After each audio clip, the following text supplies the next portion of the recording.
Well, good morning. It is April the 12th, and here we are today. I'm so excited. This is the 100th episode of Ascension with A Course in Miracles.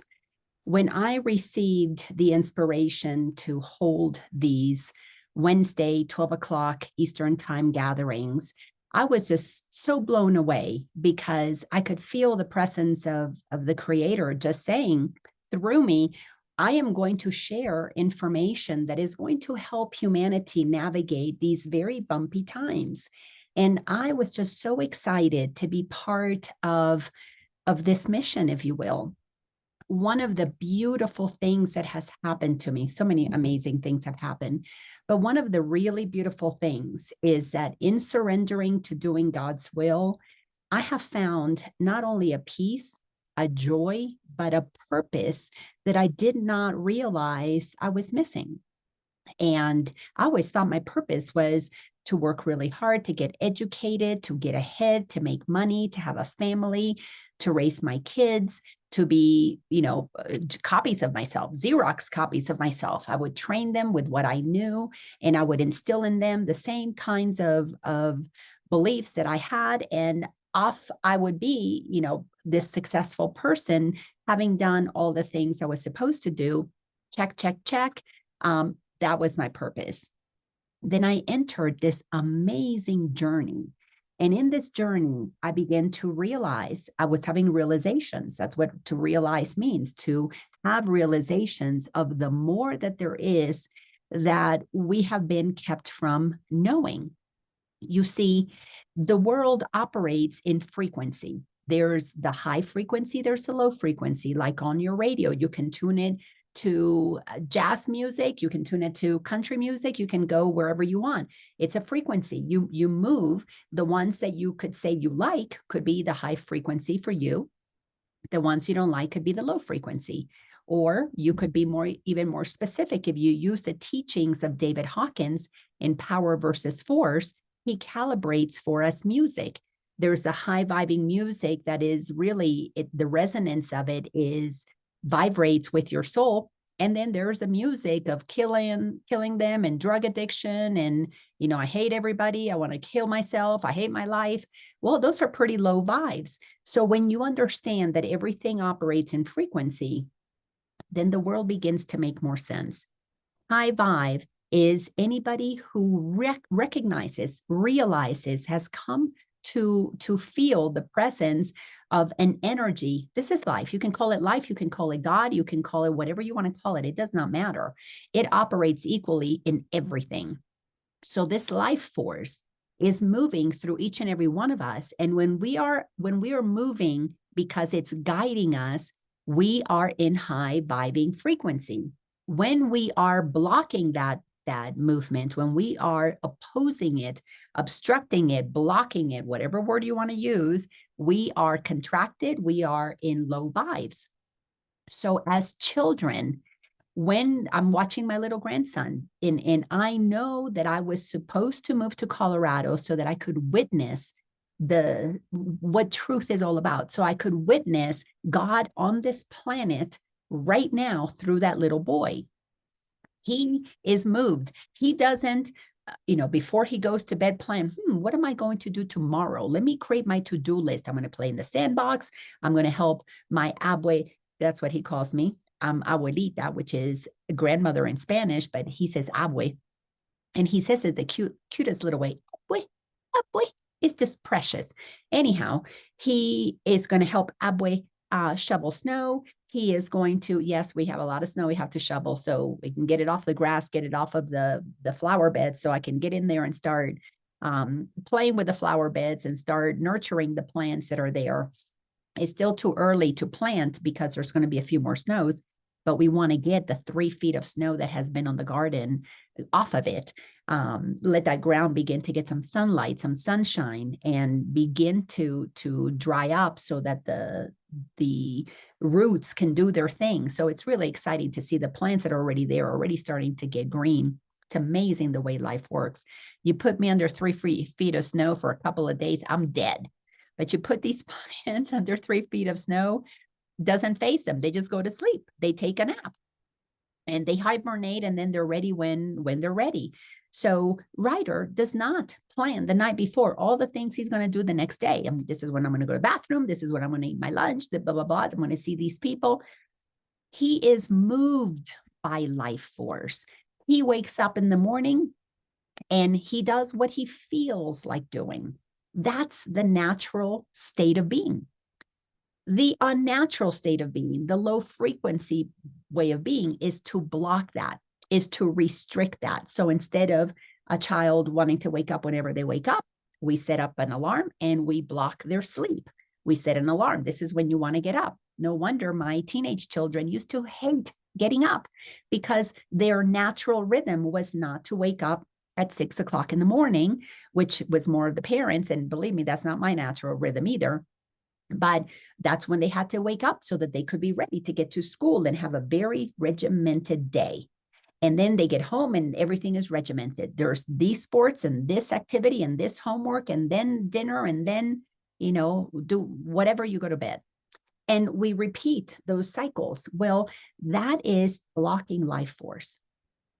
Now, it is okay, perfectly okay, to have a scheduled day. Nothing wrong with that. But are you doing it because you feel you have to? Because if you don't, you're not living on purpose. If you don't, you're not being purpose, or you're not being productive. So if you're doing it because you have to, that is not the life force guiding you. That's your ego mind deciding what you're supposed to do so that you can achieve the things that you have been conditioned in the world to believe come to you by doing. Life force doesn't want to have to become something because it knows what it is. Ryder knows he doesn't even know he's a boy. He doesn't even know he's 2 years old. Soon he'll be 2 years old, a few more weeks. He doesn't know that he lives in Colorado. He doesn't know anything that constricts and confines and defines him, other than a few little things that are starting. He knows Mama and Dada and Abue, and he knows his house. We can walk down the street and he can point a house. So he is being conformed in a certain way. But when we are humans, we are supposed to live out a human experience. And it is a human experience where we are separate from one another. So thank you all so much for joining me today. Like, for example, I'm not supposed to be Michael Jackson. I'm not supposed to be Jesus. I'm not supposed to be Billy Bob or Susie. I'm supposed to be Laina, play Laina full out. And Laina is going to live in this house and is going to have these relationships. So there is a level of separation that is inherent in the human experience. What is not supposed to happen is that we get confined to that is all that there is, to this is all that I am, to I'm defined by these things that I have acquired. That's not the way it's supposed to be. It's meant to be. And the Course in Miracles is so beautiful to me because it lays out how we fell into the illusion of separation, what we need to do to work our way out of that, to transcend, to end the trance of separation, what we are to do then to experience ourselves in what the Course calls a happy dream, meaning that anything that has us believe that we're separate from Source is a dream, plain and simple, plain and simple. Now, are you asleep in the dream, having a nightmare, thinking that you're not good enough, that you don't have enough, that you haven't achieved enough, that you're failing? Or the opposite, that you're better than others, that you should have more than others, that only you should succeed, that it is win or lose and you get to win? That's the whole idea of the nightmare that we have to wake up from, because it's made up. We have made agreements that is how we play the game. Oh, you're the haves and I'm the have-nots, or vice versa. Oh, you are privileged and I'm not, or vice versa. I'm special and you're not, or vice versa. Well, when we look at waking up in the dream, creating a happy dream, it's a live and let live dream. It's really, truly stated in our Constitution. And the more that I look at that Declaration of Independence, the more that I see the same channeling that came to us through A Course in Miracles came to our founding fathers. So 200 and some odd years ago, they were basically saying, live and let live. We don't want to live under the oppression of the old rules, the monarchies of the what do you call that country? England. And the British monarchy, they didn't want to live under that. They wanted to be free. That's the old way of being. That means that they recognize we don't want to be oppressed. We want to be separate, but we want to have freedom to experience life the way we want to experience life. So we're gonna go across the ocean, and we're gonna go to a country, a new playground that doesn't have all those rules and regulations, and we're going to create whatever it is that we want for ourselves. Well, that's what humanity is going through right now. We don't want to live under oppression. We don't want to be told what we have to do. We don't want the government telling us what to do, the medical systems telling us what to do, the education system telling us to do, the religious system telling us to do. We don't even want our mom and our dad telling us what to do.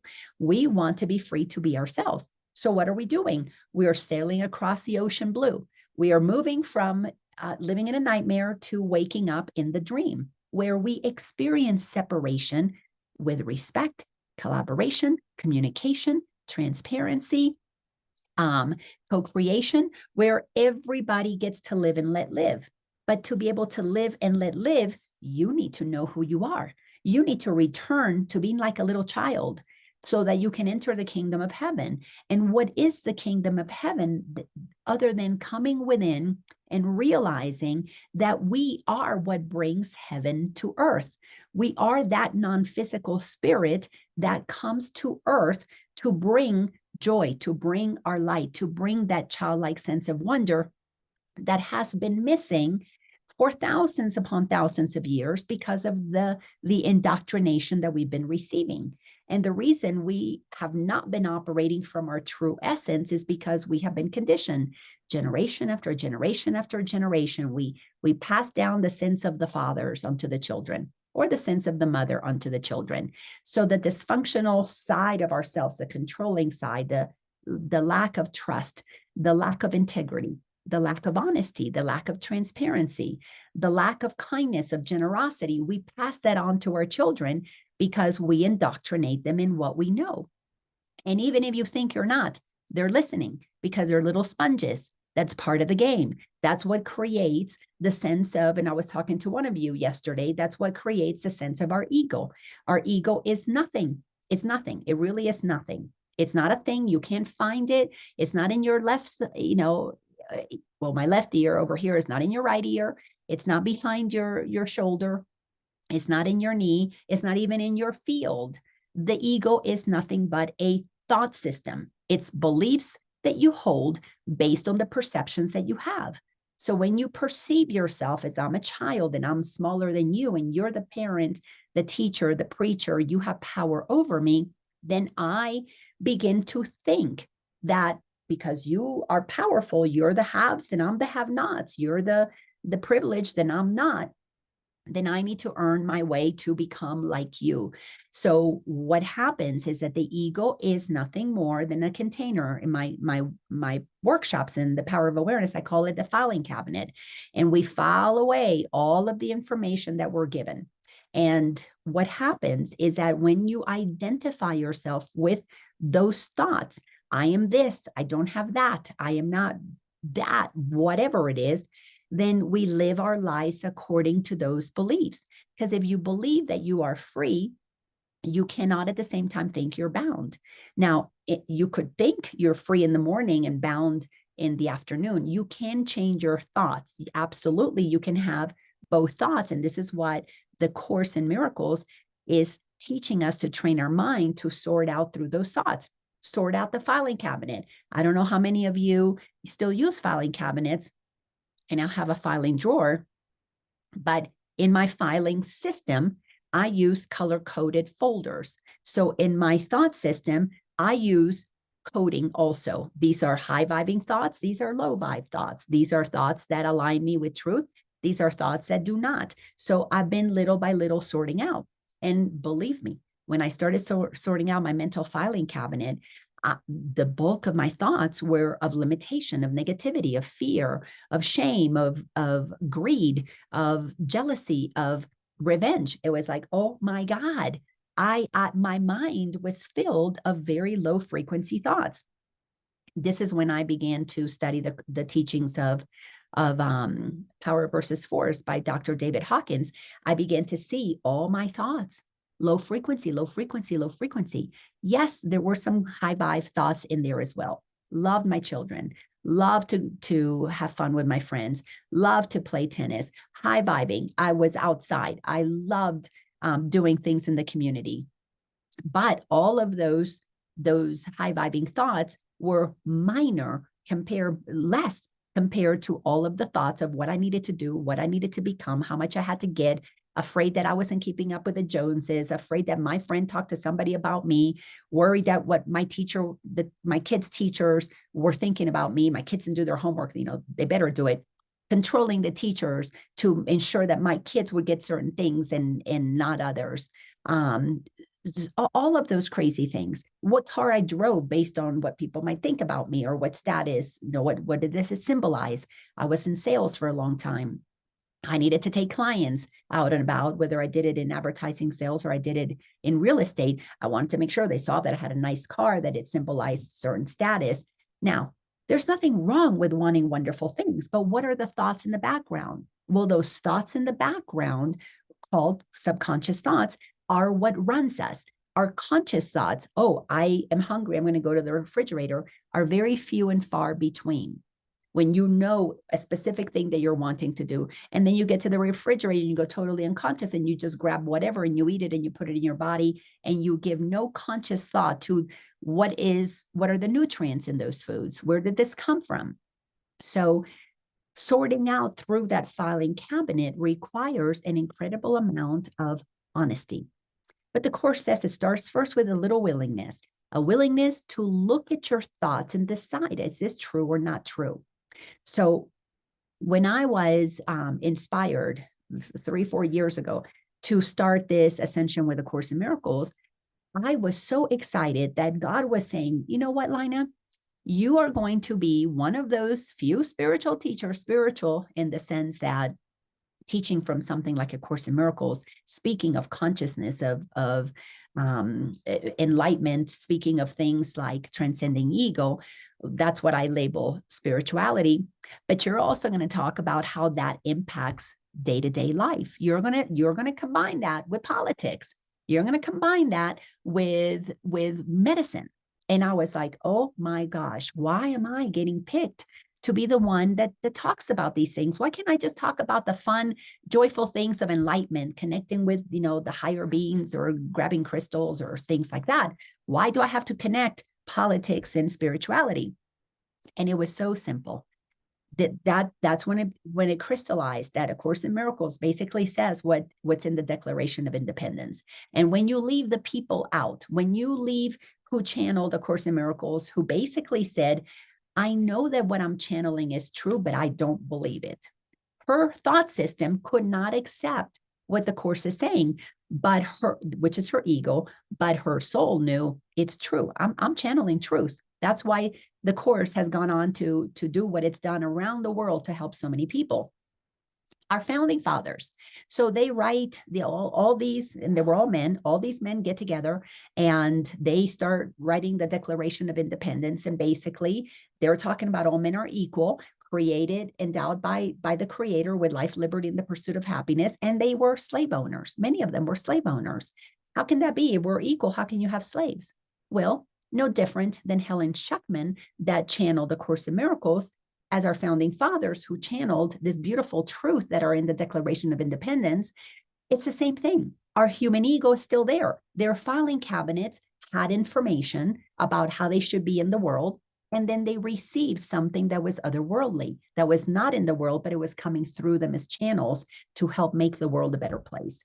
So I know that I, like Helen Schuckman, like the founding fathers, am also a human that has an egoic mind, and I have those files in my consciousness, and whatever is still there that is subconscious, I get to see it when I experience moments of honesty, and I go, wow, that irritation is an invitation for me to see my ego's motivation into separation, my ego's motivation into whatever it is that is causing the divisiveness that has me be in suffering.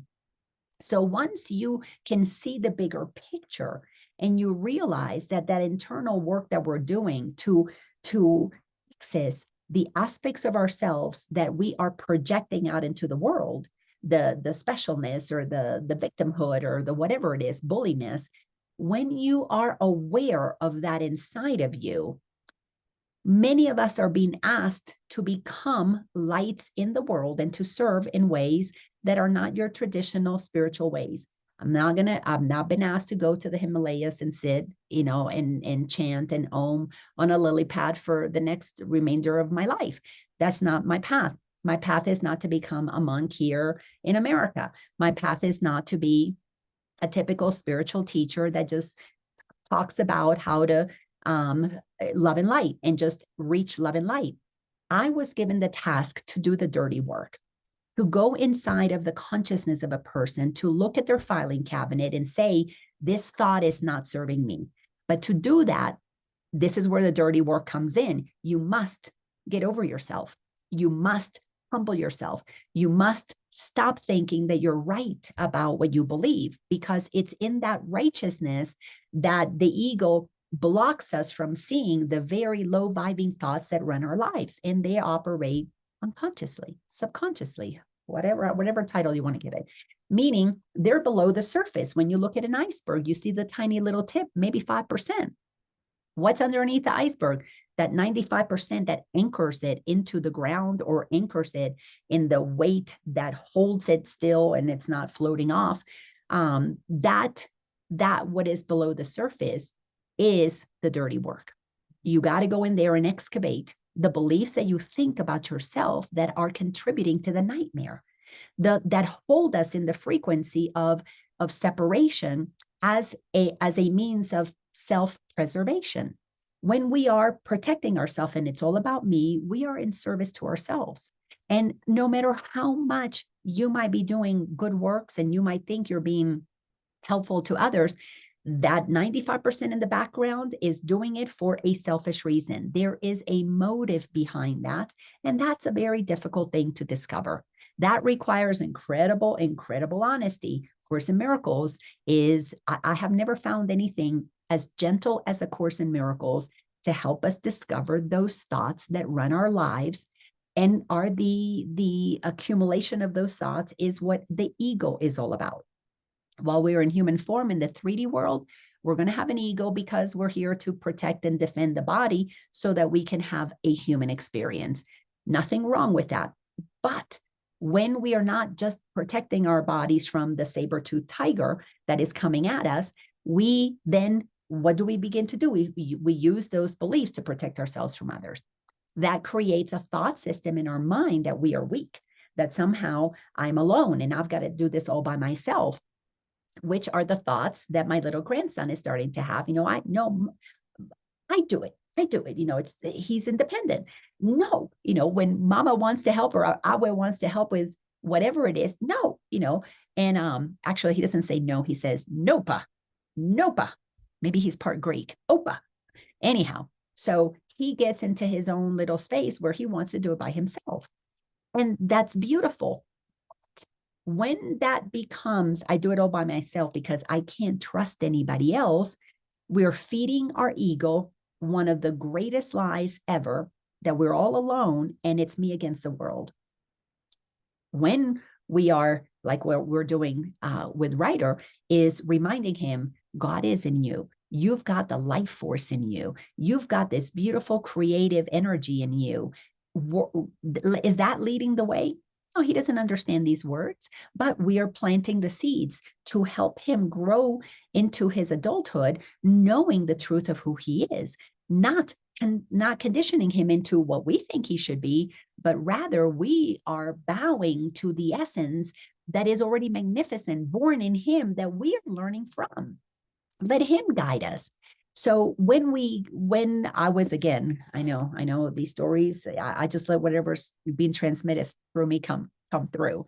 So when I was asked to do the Ascension with A Course in Miracles, it was at the beginning of the time of no one on the planet. And one day we're going to look back and see the insanity. We're already seeing it, but everybody will know the insanity of these times. like we see the barbaricness of certain periods, like the Spanish Inquisitions and times when religion thought that it could go around killing anybody who didn't believe what they believed, what they thought was true. We're going to look back upon this time and see the time of COVID in one of two ways: high vibes, low vibes. The high vibes is the people who went inside, who took the time to follow what they were being told, to isolate, to I forget the terminology. A lot of it was really made up for that specific time, because all of that was planned. You don't discover this virus and the whole world at the same time has the same stickers that tell you 6 feet apart. The whole world has the same language that they're talking about. And that doesn't just happen like that. There was an orchestration to get the entire world to say the same thing at the same time. Every news channel in the US was saying the same thing at the same time. How can that be when we just found out we have this thing? Well, because it was planned. So when you begin to look at it from God's side and the ego side, you begin to see the perfection of all of it. From God's side, this is a time for you to come inside. We're going to take time to social distance. That was the key word, social distance. But those who went inward, who went inside into their space and went inward, discovered, you know what? I don't like that job. That I'm so glad I don't have to go to that job anymore. I don't like having to work like this to earn my income. This is wonderful, that I get to stay home and I still get paid. And how beautiful. Time vacation. They used it in a way that was high vibing. Then there were those went inside. I'm scared. If I don't go to work, I don't make enough money, and I don't do this and I don't do that. And I'm afraid that my neighbor is not staying inside. And I don't like that this other person is not following the rules. And then there was a group that went into low vibes, paying attention to all the neighbors. Are you doing this? I'm going to tell on you. And it became very fashionable to be on the side for this thing, this whatever it was, isolation in a negative way. And it was just as popular for those who went, oh, I'm going to use this and help myself. Well, we began to soon see that these two groups were being pitted against each other. The vaxxers and the anti-vaxxers, the people who care about others and those who don't care. So I was told to start doing transmissions in the beginning of this insanity for a reason, because as within, so without. When you go deep enough in your journey and you find your truth, there's only two things you get to do. That's it. You get to go into the world and be of it, be in it, but not of it. So you go into service. You're called to bring this knowledge into the world. You become a better mom. You become a better parent. You become a better teacher. You change the school system. You become a doctor who changes the way that we do medicine. You become a politician who changes the way we do politics. Or in my case, you become a teacher of spirituality who is not interested in telling people about love and light and unicorns and butterflies, but rather, how do you recognize whether it's the ego operating or God? What is love and what is a call to love? What is, in other words, who's coming from fear? To help people sort out the filing cabinet, to sort out those files. So that's happening for so many.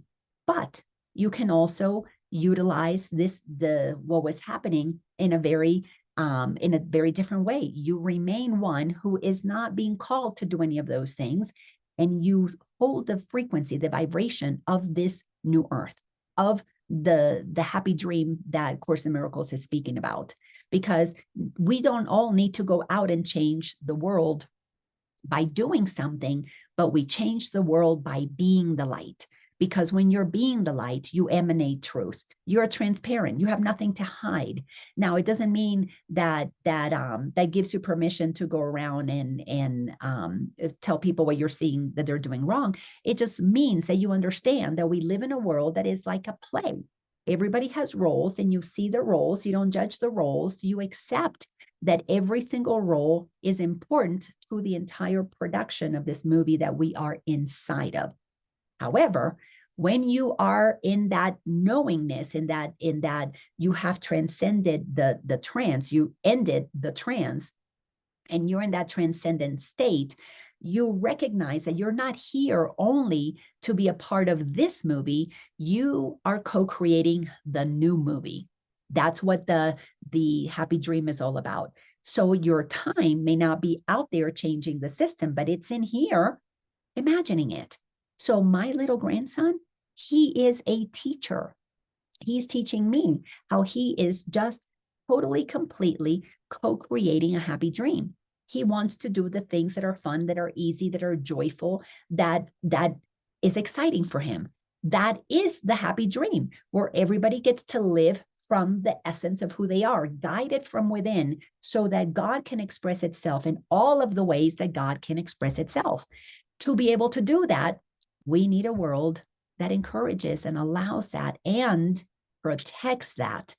So that's where this whole call that I have been experiencing to bring this into the realm of speaking about truth and politics, it's because we're still on the planet. We're still in the 3D world. Our consciousness is changing, but we're in a world that still operates by external authority. We have laws and rules and regulations that run everything. Well, if you don't have people who understand that the laws that need to be protected are already embedded into the Constitution, into our Declaration of Independence, and you acknowledge everybody is equal, if we don't have those laws in place, people who are honoring those, what our founding fathers came here to do, they are not honoring this new world that my grandson and your grandchildren and your children are going to grow up in, or your nieces and nephews are going to grow up in. So there is a direct correlation between the rules and regulations of the outside and the rules, laws that you live from in the inside. If I don't take a stand, and I'm speaking for those of us who are taking a stand to make sure that politics are understood, that they need to be cleaned up, because these are people who are there to represent the people. So it must be by people who know that we are all created equal, so that they go and serve for the greater good, not selfishly. That's what the ego does. So when you begin to put all those pieces together, how is my son or my children, my grandson, your children, what kind of a world do you imagine that they're going to be in if they have a government that is oppressing them, if they have a government that is run by people who listen to the voice of the ego and it's all about what's good for them, but not for you? What kind of a world are you setting up your children for?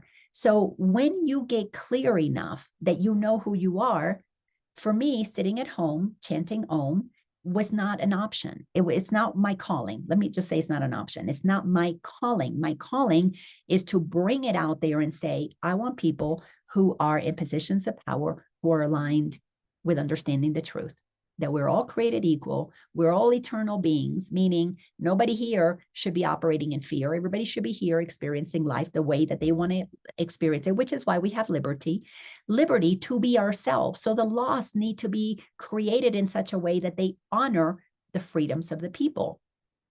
Meaning we've got way too many laws. If we abide by just that, acknowledging equality, we don't need to have special laws for this group or that group or whatever, this gender,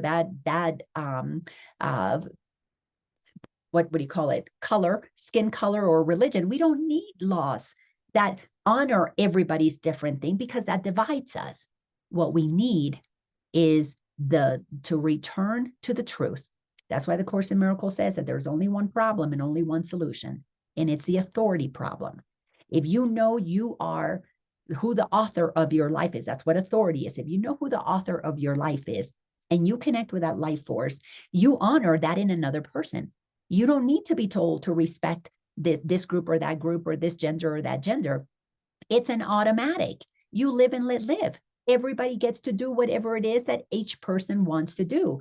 Well, to live at that high vibration, you cannot have thoughts in your mind that are low vibing. The filing cabinet has to be purged. So how do we do that? Again, you have to get really honest. And to get honest means you've got to be questioning. You got to be willing to question all of your beliefs. And that is the dirty work. Purging through the filing cabinets, purging through those files. And sometimes there are files inside of files that have been handed down by generations, that it takes a lot of patience, a lot of gentleness with ourselves to go in and excavate all of those beliefs that we have woven together and turned into this massive mess of thoughts and beliefs. Most of them contradict each other, create confusion, and perpetuate separation. So let me get into the part of the Course in Miracles today that we're going to continue on. So we are still in chapter 30. We are in the section called the New Beginning. Those who are transcending the ego are part of the new beginning. We're creating the happy dream. We're creating the new earth, because we're not going to focus on breaking down the old. That's there are people who are going to do that because that's the energy that they're vibing at, the energy of revenge, of anger, of basically it's the energy that is saying, I'm sick and tired of you telling me what to do. I don't like what you did to me or my body. I don't like that you scared me into taking something that I didn't agree with. I don't like that you lied to me about where God is. Those people vibrating at that frequency, because we're all vibrating at whatever frequency we're at, they will take revenge and they will handle the breaking down of the old in that way that is very human, very egoic. That's not my jam. That's not what I'm here to do. What I'm here to do is to encourage people to get really clear about, what do you prefer? What is it that you want to feel? What is it that you want to experience? Then go be part of that. Join with those who are speaking that language, or start your own group to start speaking about the kind of world that you want. Because see, our mind creates our reality. And if you're not thinking about what you want, you're thinking about what you don't want. That's just the way it works. There's only two sides to this coin. So while you are seeing the contrast, oh, you know what? That's boring. That's tiring. I don't want to reincarnate again and go into the game of karma and not knowing who I am.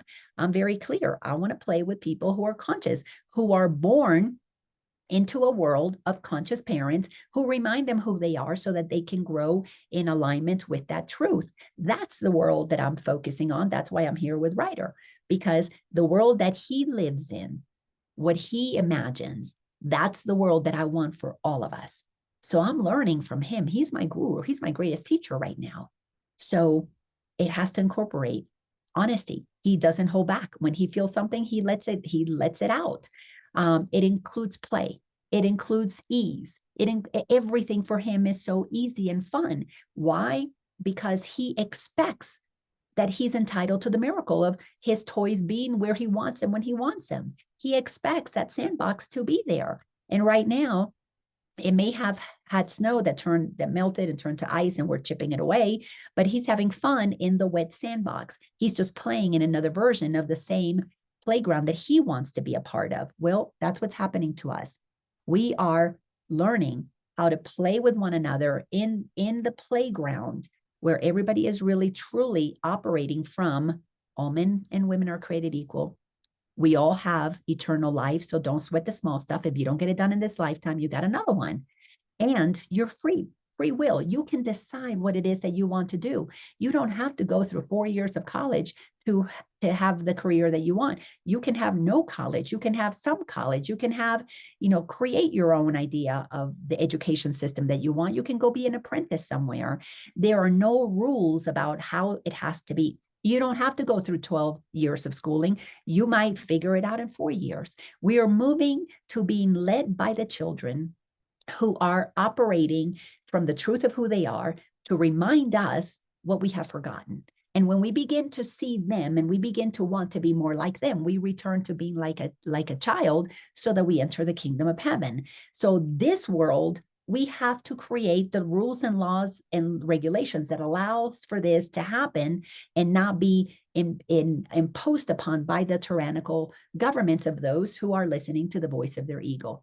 And let me tell you, that is collapsing because there are so many of us who want a new earth. So many of us who really truly acknowledge freedom for all beings.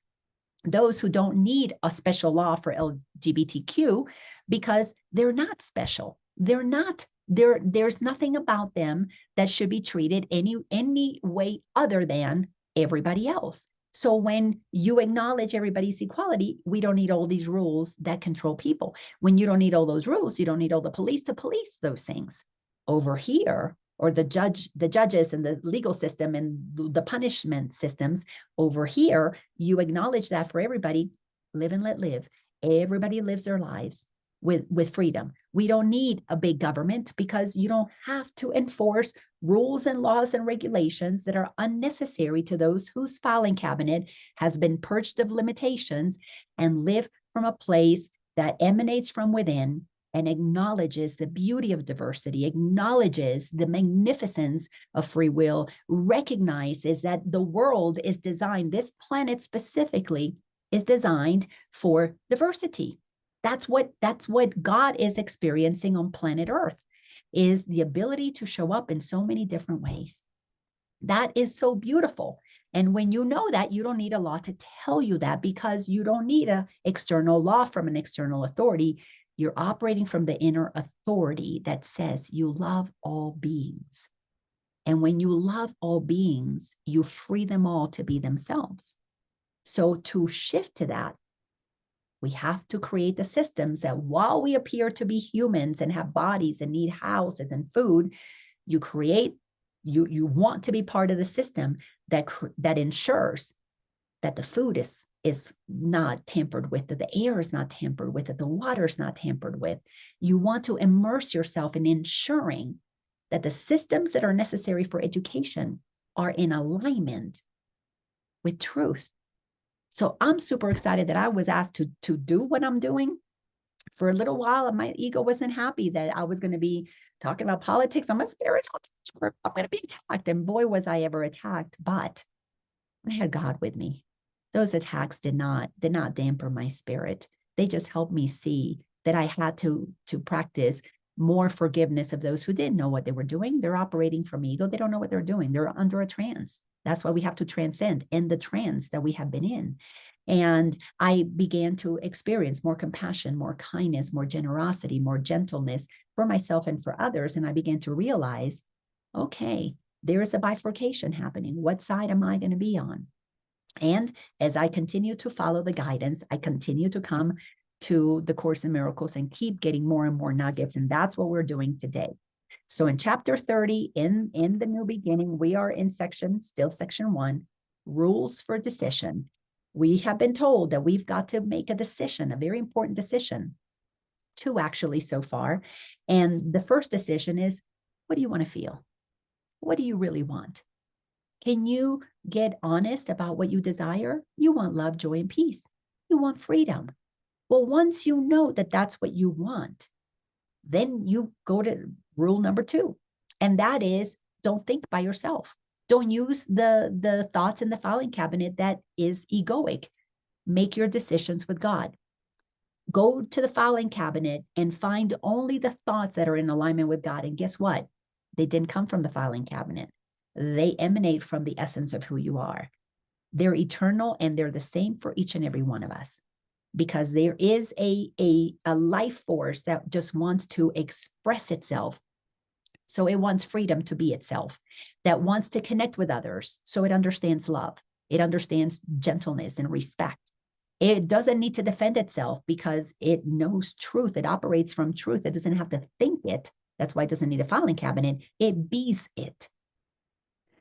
So here we are in paragraph number 6. It says, so remember once again the day that you want and recognize that something has occurred that is not part of it. So if you want love, joy, and peace, what's the irritation? Oh, I lost my peace because I got aggravated at the checkout stand. The person was not nice to me, or somebody cut me off, or whatever. So you recognize that something occurred that activated something for you. Then realize that you have asked a question by yourself and must have said an answer in your terms.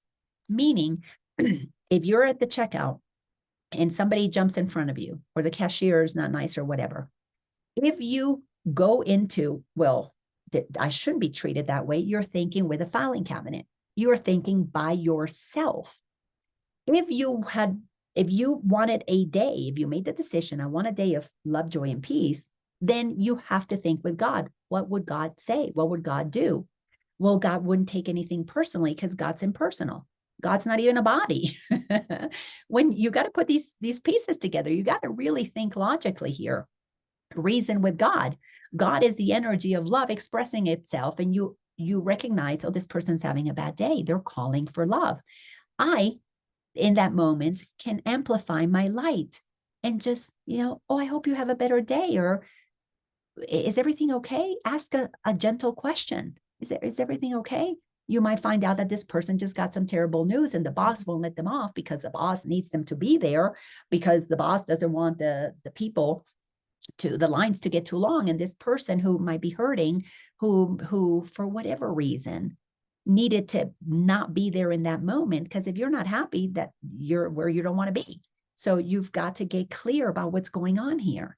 And this is part of creating a new earth, of collaborating and coming up with new systems that acknowledge that nobody should be forced into doing something that they don't, that's against their will. So you become more gentle, you become more sensitive. You can sense what this person is saying without them saying it. You can sense what they're feeling. So if you don't want to have days that are run by your ego, you must make a decision to think with God. We know that familiar saying, what would Jesus do? What would love do? What would kindness do? That's when you decide to have a peaceful day, you must align your thinking with that, meaning you have to make a decision to only follow the voice for God. So if you experience something that is uncomfortable, and then it tells you, then you say, I don't have a question. God, I don't have a question. I simply forgot what to decide. I forgot to decide with God. I forgot to decide in that moment. In a split second, this person was being how they were being, or somebody cuts me off and I reacted. Meaning, when I react, I go to the filing cabinet, because a filing cabinet is hand-me-down beliefs that we are acting out again and again. So to react is to reenact the same thing over and over and over again, expecting a different result. Insanity, as Einstein said. Well, Course in Miracles says the ego is insane because it repeats the same thing. It doesn't know anything different. It regurgitates what's in the filing cabinet and just operates from that. That's why it's not open-minded, because it thinks that what's in its filing cabinet is the truth. It's right. And we get righteous and defend that. Well, you have to make a decision. I don't know what anything is for. I don't know what's best for me, what's best for that person, but I do know who does. I do know what does. So I'm going to align with love. And if you don't like the word God, just love is the same thing. Love, God is all the same thing. God is nothing more than the energy of love. That's it. A long time ago, it told me to call it Jesus when I was having a hard time calling it God. And Jesus stood for, it's an acronym. God is the energy, is the source of the energy of love. That's all it is. So God, love, same thing. Get comfortable using the word love. And believe me, if you're talking about love, everybody here knows that you're in alignment with God. It's okay. So when you are clear, I just had an experience that was not what I wanted, then it's very simple. I didn't decide with love. I decided with ego. And if I decided with ego, I reenacted the past, and I'm getting the same experiences. I want to respond. To respond is to take responsibility of what you say. And to be responsible is to be able to respond with a choice, with a decision to be loving, meaning you can't be reacting. You have to take a step back. You've got to be open-minded, observe what's happening, and then tap in. So the next part says, that statement, I have no question, I forgot what to decide. This cancels out the terms that you have set and lets the answer show you what the question must have really been. So you're allowing yourself to take a break.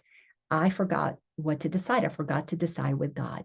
So really, what's the question here? God, what would you have me do? Instead of the question of, what's wrong with you? Why are you doing this to me? Why are you not taking care of me? Why is this happening to me? That's the wrong question. That comes from the ego, always playing the victim or the bully. That's the two sides of that coin. All right. Paragraph number 7 says, so try to observe this rule without delay, despite your opposition. And who opposes us in experiencing love, joy, and peace? The ego. who tells us, well, that's not that easy. Well, people are going to think you're a flake if you're all you want is love, joy, and peace.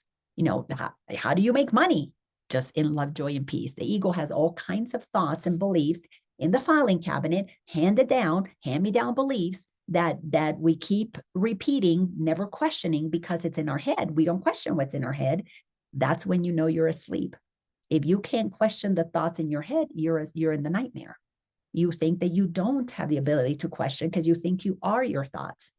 But when you begin to realize that there is a questioner of your thoughts, you begin to see, oh, there's two parts of me here. So there's me that's questioning me. That's the beginning of true awakening. Before that, you're just filling your filing cabinet with pretty spiritual things. But until you move out of the filing cabinet and you question what your thoughts are, that is real awakening. Before that, you could call it woke, you could call it whatever. The ego gets all spiritualized because it's got beautiful things in the filing cabinet. But while you're operating from the filing cabinet, there's fear, there's guilt, there's shame, there's judgment. That's all in there. So we got to step out and begin to question. And it starts with something so simple. What kind of a day do I want? Love, joy, and peace. If I'm not experiencing that, I'm thinking this. Well, I don't want to think that anymore. I want to think this. Who's the one making the decision? That's the one who's waking up. That's the one who's realizing, oh, I get to choose. That's why you're being trained to look at your mind. Course in Miracles is a course in mind training. We're training your mind to realize that you don't have to be in a trance. You are the thinker, the chooser of your thoughts, but you've got to be activated again into taking responsibility for what it is that you want to feel. And if you want to feel love, joy, and peace, you've got to think love, joy, and peaceful thoughts. They go hand in hand because the thoughts create our reality, meaning what you think creates how you feel. So we start with how we feel because most people can shift to, oh, I only want to have positive thoughts. If they're coming from their filing cabinet, that's not going to be possible.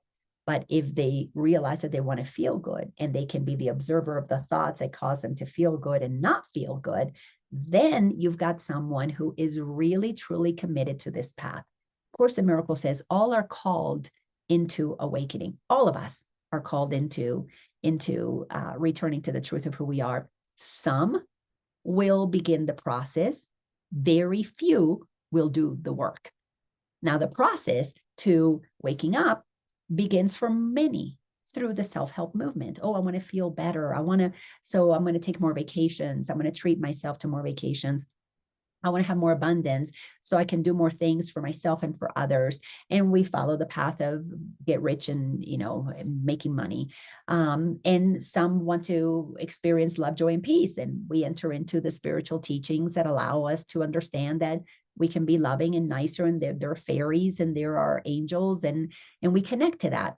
But few will look at the filing cabinet. Few will question what's in their mind and acknowledge that the mind is projecting their reality because, well, it requires an incredible amount of courage to say, this thought that I'm not good enough, it's bogus. It's not true.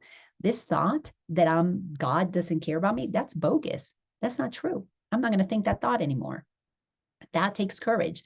This thought about, I don't ever want to talk to my mom because of what she did to me, that's bogus. That's a thought that's attempting to separate me from the woman that I love. So you don't believe those thoughts anymore. But when your life is run by those thoughts, you're reacting. All right, so then try to observe this rule without delay, despite your opposition. Watch the opposition is always coming from your own head. For you have already gotten angry. That's what happens when you listen to the ego. You are not getting what you want, so that's going to be one of the first things you're going to experience. And your fear of being answered in a different way from what your version of the question asks will gain momentum until you believe the day you want is one in which you get your answer to your question. So if your question is, God, what would you have me do? You are not going to allow the anger of what happened in the situation, back to the example at the checkout stand. You're not going to let anger dictate that this person is out to get you. You are going to go, God, what would you have me do? Well, God wants you to be you and extend the kingdom of heaven. Bring love to the situation. That's the only thing God wants us to do. Do you realize that? My little grandson, he just brings his love, joy, and peace to the situation. When he gets cranky, it's because he's either hungry, he's either sleepy, or he wants some attention. He wants to be held. He wants to be hugged. So we all want that. So take care of the body and feed it. Let it sleep, let it exercise, let it, and have meaningful relationships where you feel held, where you feel loved. We all want the same thing. And we all start off as children wanting the same thing. So how do we get that? Well, you got to go back and be guided by the inside. My grandson doesn't have much of a filing cabinet. There aren't that many rules that have been placed in there. So what do we need to do to have the life that we desire? Know how you want to feel. Return to being like a little kid. You knew how you wanted to feel. And then begin to ask, what thought must I have that allows me to have that? God, what would you have me do? The answers are going to come. Why? Because God's inside of us. We're not going outside anymore. That whole go outside to the church, to the whatever, and pay your 10% to get your information from the outside, those days are over for those who are awakening. It's an inside journey. Thank you, COVID, for giving us the time of social distancing for those who took the time to go inside, meaning many more are awakening. Many more use that time to find out, how did things get so crazy? How did we all get, told what to do around the world at the same time with the same stuff, almost the same exact designs? It's almost like this whole PR campaign. Where did it come from? Well, when you begin to question, you begin to see that the ego is all about control. And the ego has one objective and one only, and that is to win. But to win, it needs you suffering. That's what the ego does. So those who are attempting to make others suffer is because they're suffering inside. They're disconnected from their love, joy, and peace. They think that the way they get it is by suppressing you and taking it from you. So we're observing the world of the ego of win or lose, haves, have nots, just perpetuating itself. But so many people unplugged from that insanity. That's why the system is crumbling, because so many went, oh, hey, that makes no sense. Fuck that shit. I'm not participating in that game. I am participating in a game that allows me to play in equality, life, liberty, and the pursuit of happiness. But those want it for everybody. These want it for themselves. My special group, my special LBTG, elemental PQ, whatever letter of the day. If we start giving all those separate special agreements, we are perpetuating the problem, which is making one group more special than the other. And if we're focusing on time, oh, you were oppressed and now you deserve to be special, then for that one to be special, somebody has to be oppressed. So everybody who's not LGBTQ elemental P now is not okay. So those are the ones that we're going to say, you're bad. It doesn't work that way. Or you're never going to find peace if you keep operating, doing the same thing, expecting different results, because the pendulum is just swinging from one side to the other, depending on who's in charge and who's popular and who's not. Here, there's only one in charge, and it is God. And if God is love, love is in charge. What does that do? It honors, it respects, it upholds, it uplifts. There's no need for control. There's only the desire for expression. And in that expression, beautiful, amazing ideas, creativity, new things can come in. You can't find new things in the filing cabinet. You got to put something new in the filing cabinet. If you go to the filing cabinet, there's nothing new there.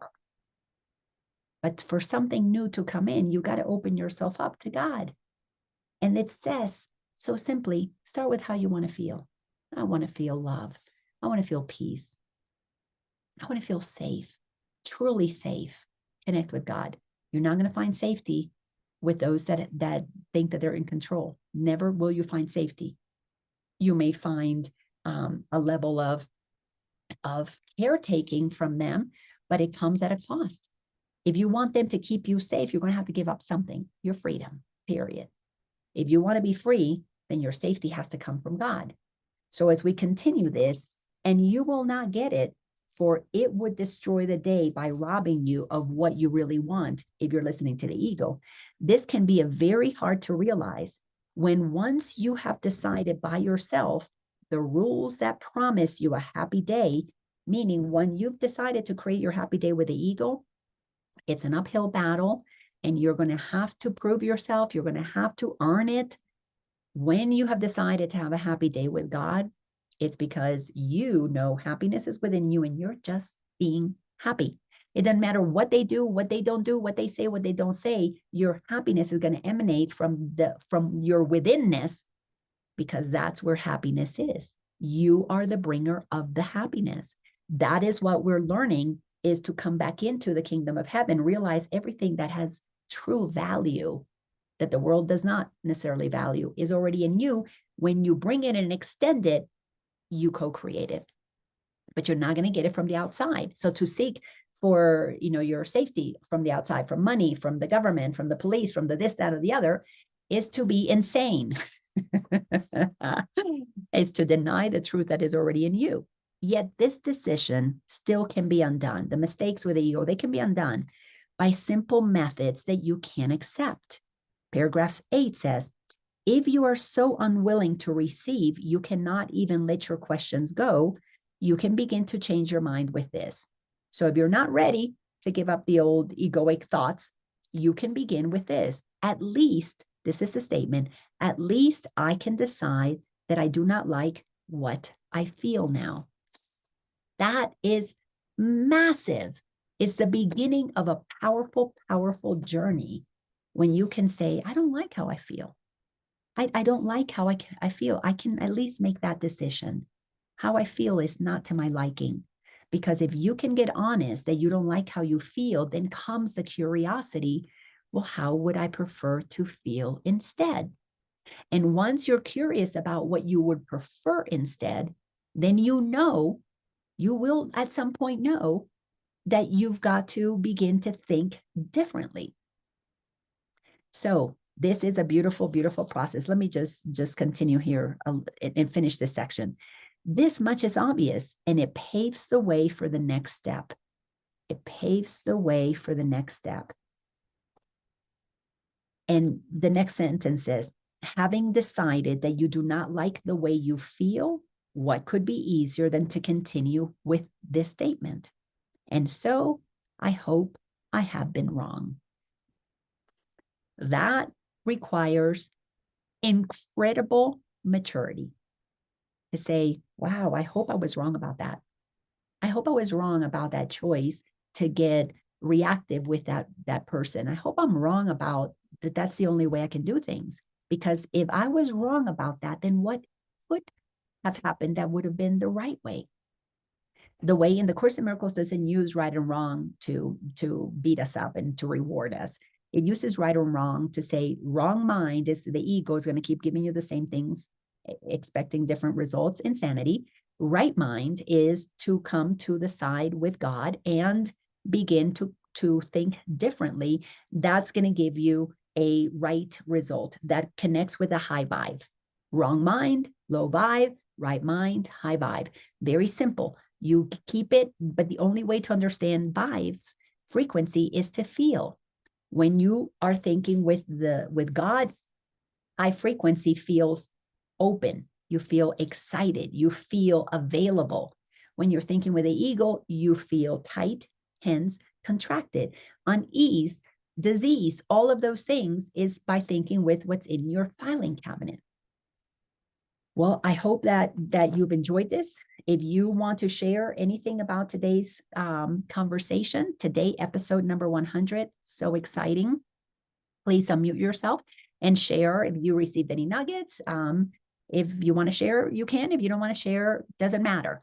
You don't have to. There's no obligation here to participate. Just your presence is a gift to me, and you are receiving information. You're receiving this transmission. You will take it with you throughout your day. You will be sharing this with others because you'll show up differently. And when you don't extend love, you'll know it, and you'll bring yourself back to realizing, oops, I could have chosen differently. And then you ask yourself, oh, wow, maybe I have been wrong. And in that gentleness, you will little by little correct until you come to the place where you remember the truth. We're all equal and we all have eternal life. We all have free will. And God gave us one purpose, and that's to be happy. Equal life, liberty, happiness. Doesn't that sound like the Declaration of Independence? Well, thank you for being here. Hello, Christo. How are you? Oh, can you hear me? I Hello? sure can. I can hear you. Yeah. Oh, wonderful pearls of wisdom as usual, boy. And I especially love that. Um, I, d- I don't like the way I feel, you know. I mean, that's certainly quite a an easy thing to do if you want to do it, That's because it. it's If you and want to do it. in fact, it's an easy door to open actually. So thanks for that reminder. That's an excellent reminder. I don't like the way I feel, and it can apply to so many different things. Wow. And you know why? Thank you. Yes, absolutely. You're welcome. It's just what's flowing through me. Um, you know why most people can't say I don't like the way I feel? Because we have been conditioned to numb how we feel. We have been Mm, conditioned to, if I don't like the way I feel, it's not because of what I'm thinking. It's not because I can change my mind. It's because I have no power over how I feel. Let me go get a pill. Let me go get a shot. Let me go get a drink. Let me go get a, whatever. Let me go get a distraction. We have been conditioned to how we feel is not okay if it's not like the high flying whatever the pleasures that we are seeking, because we don't know how we even feel. It's been numbed so much that it mm, requires a lot of gentleness to let us feel what we feel and begin the process of identifying what those feelings are, because each feeling is a different vibe. And a feeling of sadness is different than a feeling of anger. And they have to be mm, addressed differently. A feeling of jealousy is different than a feeling of shame or grieving. We need to identify all of these different feelings so that we can use them appropriately during our human experience. Because it's okay to feel anger, all of these things I'm talking about when you're moving through your journey. Once you get to a certain point, you don't feel those low vibing feelings because they're not necessary. You're not thinking in the way that activates jealousy, because it doesn't happen. But until you're at that level of mastery, you've got to identify the feelings. You've got to realize that they are specific to give us information so we can go into the filing cabinet and find the beliefs, the situations, what happened that caused us to feel how we felt, that makes us think how we think. And then that becomes subconscious and it runs us. And then we have the feeling, but we're numbing it. We're not aware of it. So it is a powerful question. At least I can decide I don't like what I feel. I'm so glad that you got that nugget. So thank you for sharing. mm. Thank you. Beautiful. Well, to see the rest of these transmissions, like I said, today is number 100. Yay. I think I'm going to title that Live and Let Live, since I said that a couple of times. And so if you enjoyed this, share this with others. And if you are new to watching this, go to lineorlando.com or go to my YouTube, Laina Orlando, and you'll see the rest of these transmissions. And I'm going to begin to be a lot more active about having conversations with people to tie spirituality in with politics. It doesn't mean that we all come from the same spiritual teachings, because often we don't, but some of us do. And I'm going to have a couple more interviews or conversations. They're really more conversations than interviews with other people who are deliberately wanting to co-create the new earth. And to me, that's the most exciting conversation is I want to connect with those who they know they want to feel love, joy, and peace, and they're deliberately focused on that. So thank you for coming today. I'll see you next Wednesday, 12 o'clock Eastern time. And it's so exciting. Congrats, Laina, on reaching 100. Yes, thank you so much for saying that. I appreciate that. it's exciting to have just, allowed God to guide me and transmit whatever it wants to transmit, even if Laina wasn't too happy about it because it was controversial. All right. You all have a beautiful, blessed day. Love you all so much. See you next time. Thank you. Thank you, Laina. Bye-bye, sweetheart.